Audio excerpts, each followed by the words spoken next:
we go beyond the bounds that were shown by Prophet Muhammad ﷺ,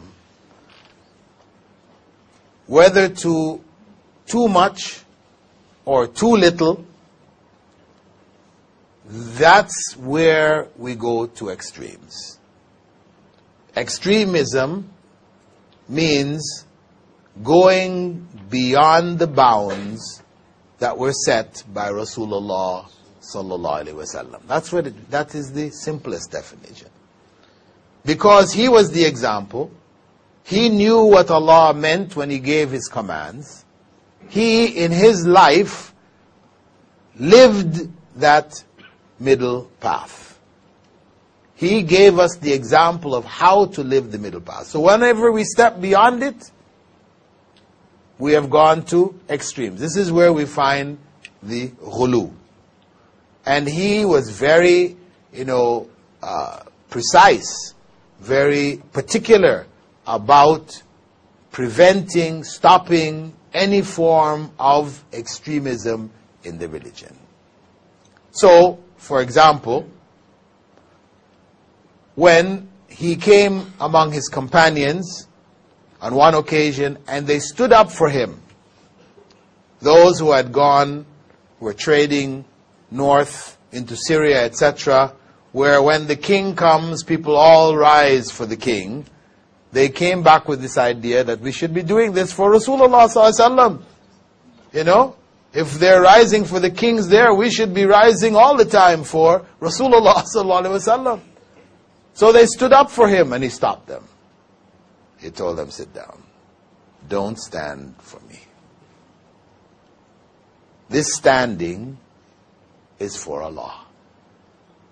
Qiyam. This is our first posture in prayer. It's qiyam. We stand up for Allah.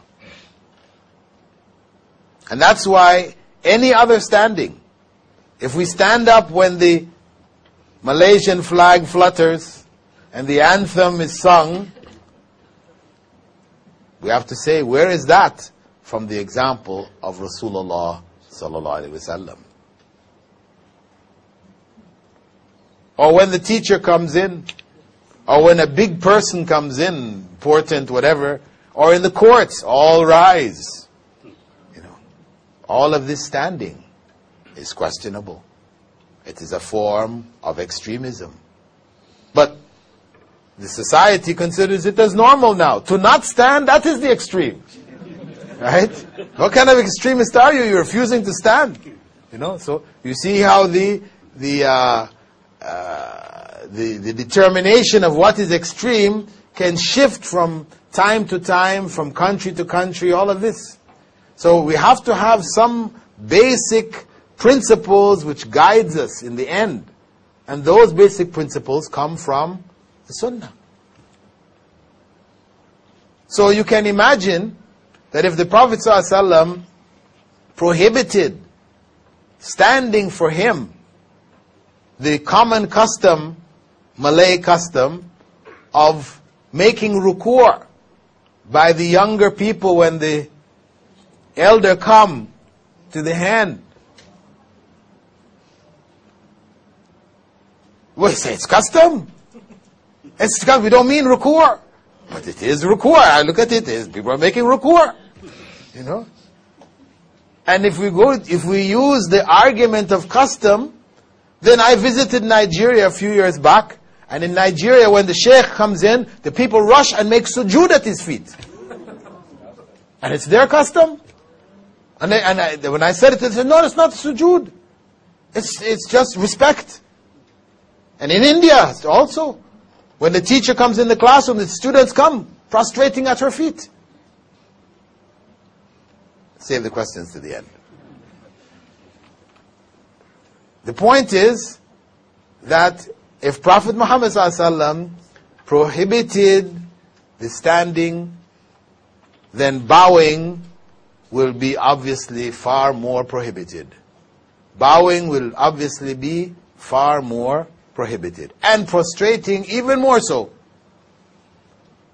So the issue is not merely that of intention. If I say my intention in drinking this glass of vodka is just to enjoy the taste, I'm not intending to get drunk or, we don't use our intention. We said our intention is for this or for that. This is not the basis of the deen. Yes, intentions and deeds will be judged according to their intentions, but this is what? Good deeds. Good deeds are judged by their intentions. That's what is meant by the Prophet ﷺ statement, إِنَّمَا الْأَعْمَالِ بِالنِّيَّاتِ.